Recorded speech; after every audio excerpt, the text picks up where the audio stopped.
Alright, I'm going to show you how to make delicious bread dough. Simple bread dough. All it's going to require in advance is a little bit of starter, but actually you can make that the first time you make it and just keep it going. We've kept ours going for the last year, and it's a really nice sourdough flavor. Here's our starter. It's about a week old. I made a big batch last week and we just recently went through it, so I'm making another one. So what I need is, here's a starter, and here I've taken pictures of it before, but it's just gelatinous, it's just like batter, really, bread batter inoculated with live yeast. I'm going to need flour, at least, for my batch I use about 6 cups total. And you'll need flour and olive oil. That's it, 4 ingredients. Simple, easy, and wonderful. So I'm going to start by scooping out the batter. And after about a week, some of the water separates on top of the dough, which is fine, it's normal. Just keep it with it because it's still got plenty of yeast in it, so don't waste any of this. This is good stuff right here. This is what makes the yeast active. It's what keeps it going, so make it happy. What I'm going to do at this point is use a cup of water. Use a glass measuring cup. Key is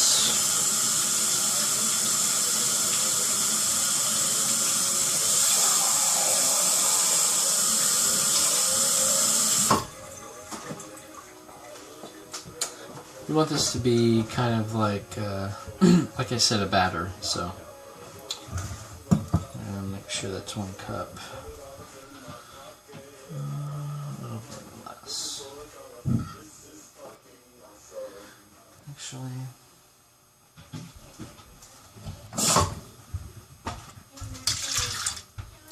it goes in the water. And so far I've got a good bit of starter here, which I'm actually going to recombine the water into the starter.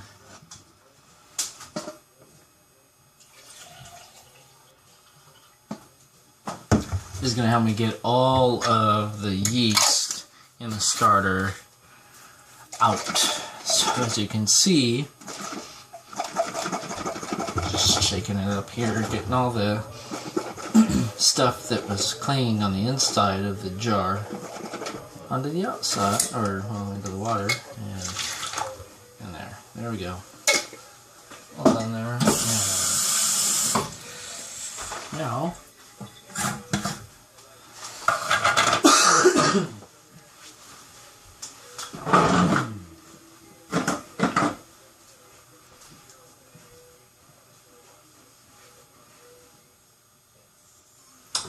I need 5 1/4 cups of flour. That's with just a little bit over, that's about 1 cup of water added to the starter. So you can adjust the proportions. The key, like I said, is really just to make sure you have a nice thick batter.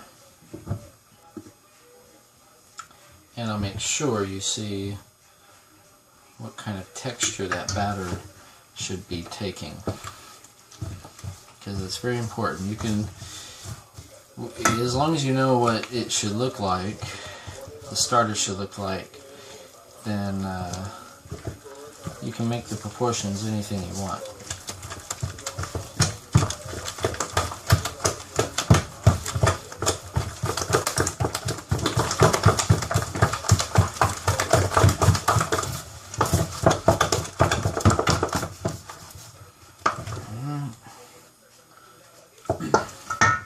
A little bit looser.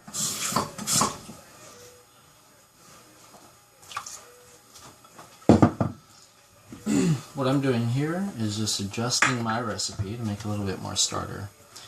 I like to make big batches so they last about a week. We can just keep peeling off more and more bread as we need it, and that way I don't have to keep making batches of bread. This is actually taking more of the form I think it should. See, it's a little bit runnier. Honestly, probably needs a little bit more flour though. So, but like I said, if you follow the recipe, you should be okay. But like I said, just make sure it's a nice thick batter. You really can't get it wrong. I mean, it's not very picky. The key is you want a lot of moisture and you want a lot of food. The food that the yeast eats is the flour, so give it plenty of flour, plenty of water.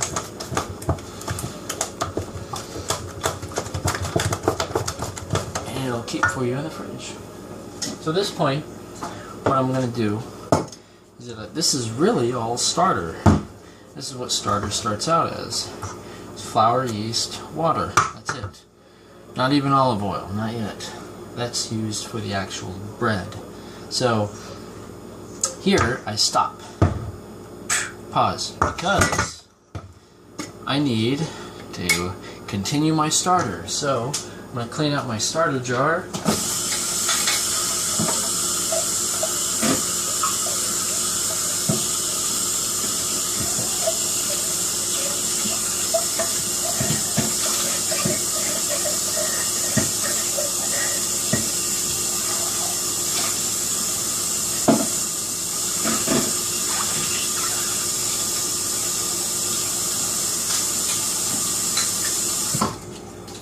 And I would advise against using antibacterial soap because yeast is a bacteria. You don't want to kill your yeast. Use very warm water and just make sure it's all fairly clean. If there's a little bit left over, that's fine. The yeast isn't going to be incapable of dealing with that. So have faith. So I'm ready. I'm gonna just go ahead and start putting. This is my starter jar. We're gonna fill this about halfway. So here we go. Filling, filling, filling. Just trying to go fast because I'm not sure how much memory this phone has, which is okay. I just have to. Better if you go fast anyways, because this batter is a little bit so, but it's okay. If you spill some over, just wipe it off with some warm water and voila. So there we go. That's about halfway. It's gonna rise. I'm gonna leave it out, let the heat kind of introduce itself into the yeast, make it more active.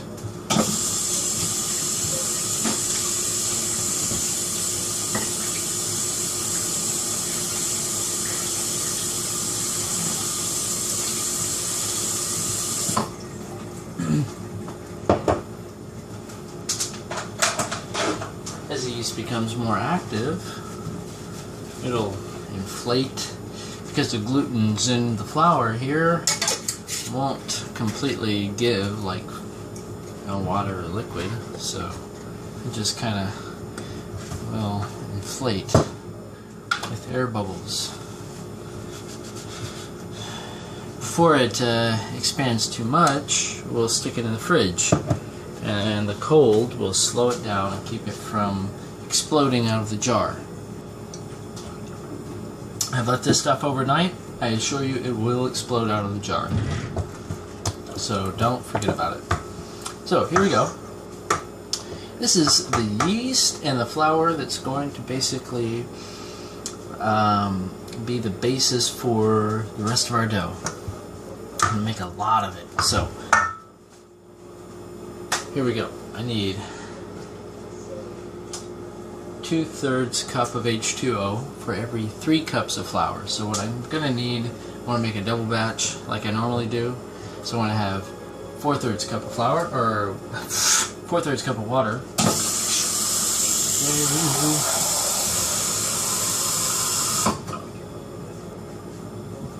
Now, here we go, 4/3 cup of water. And it's also 1/3 cup of extra virgin olive oil for every 3 cups of flour. I'm making a double batch. This is going to be 2/3 cup of olive oil, extra virgin olive oil.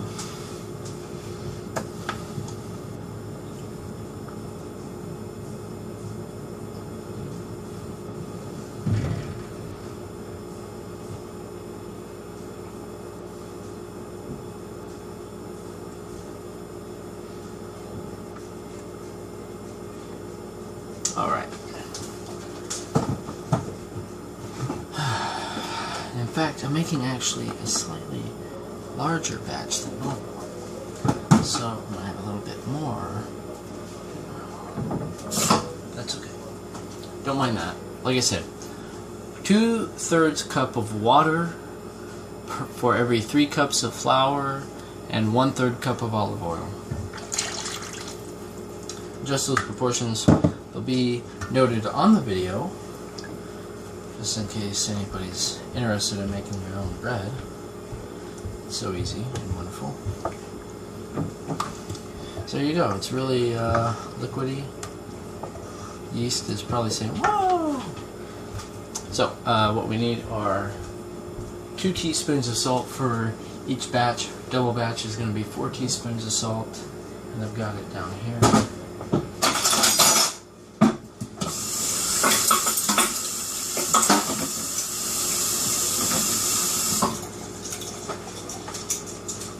Silly me, because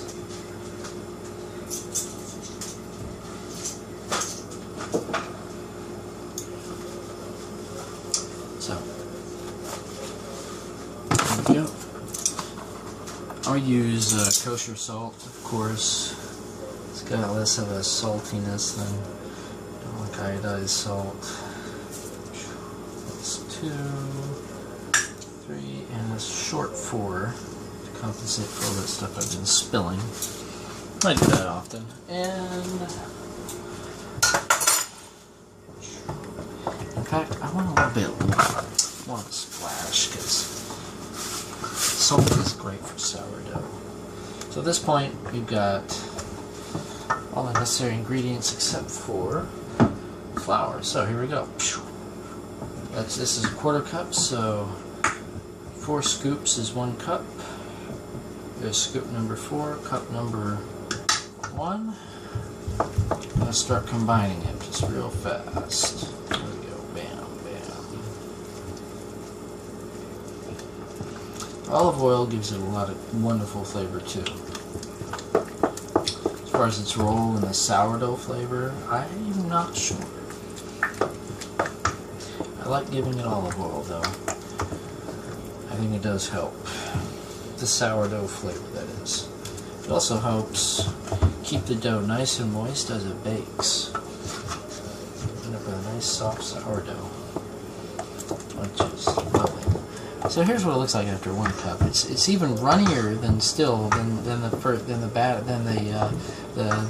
the yeast we had. So obviously it's a long ways off.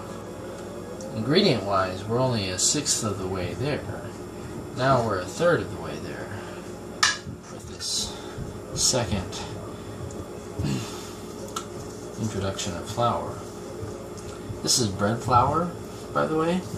If you must know the brand, it's called King Arthur. It's bread flour. It's high gluten flour. Why is high gluten important for bread? Well, depending on the kind of bread you're making, it's important. The more glutens you have, the more they stretch. The more the gluten stretch, the more stretchy and spongy the bread can be. So the bread, and this also allows it to rise more instead of it just, you know, maybe creating discrete air pockets. It all rises as one big thing because It's all got kind of equivalent sponginess factor to it. So here we go. This is the third cup of flour. This is halfway. Like I said, I'm making a double batch, which is going to be about 6 cups of flour. 6 cups of flour a week. It's pretty hefty, but not too horrible for 2 men. That's 3 cups of flour. Here we go. After 3 cups, here we go. We're starting to look a little more solid, as you can see, but far from bread dough. So we're going to keep on stirring now. Really want a strong spoon. I go with a thick wooden spoon. This is actually bamboo.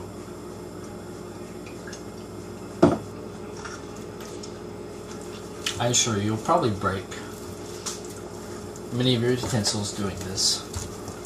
If you have a machine that can do this for you, more power to you. You know what? There's a lot of calories in bread. You should work for your calories. So here it is. Working for my calories. Working for my carbs, really.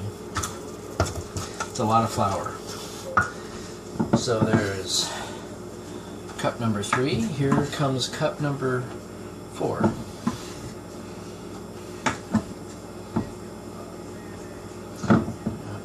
It's kind of a short cup. There we go. And all I'm doing is just kind of stirring it around. As you can see, it's really gelatinous. Now when it first hits the flour, it's going to seem like, oh, it's solid. Oops, look at that, see? Ooh. This is why you should have clean counters, like I do.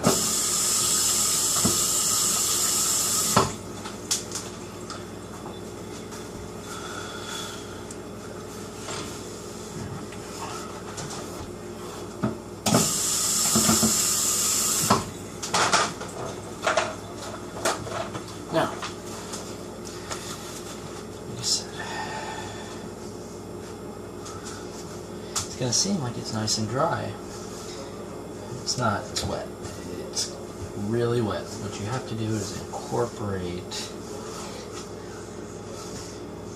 the dry flour into the dough. This dough is still very wet. Keep your hands out of it until absolutely necessary, and I'll show you when you can do it here in just a moment. Just keep adding flour. At this pace, I need only 2 more cups. As you can see, it's starting to solidify a little more.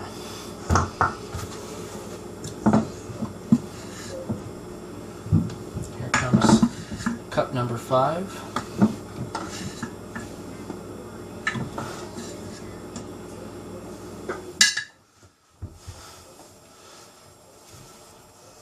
Now here pretty soon, I'll probably start putting my hands in it. Now, keep in mind, I'm not touching the dough for very long because it's still very, very moist. And it's going to stick to my fingers, and it's going to cause a problem.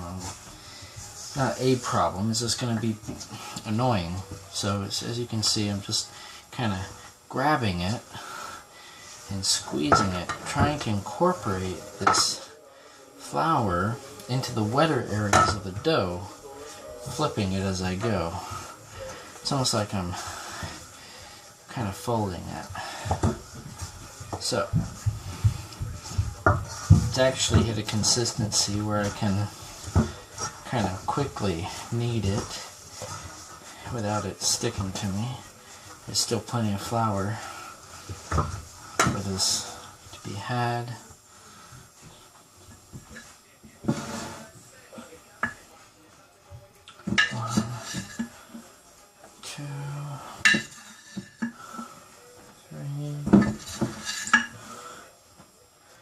Finally, here's the last cup, in theory, of course, which, you know,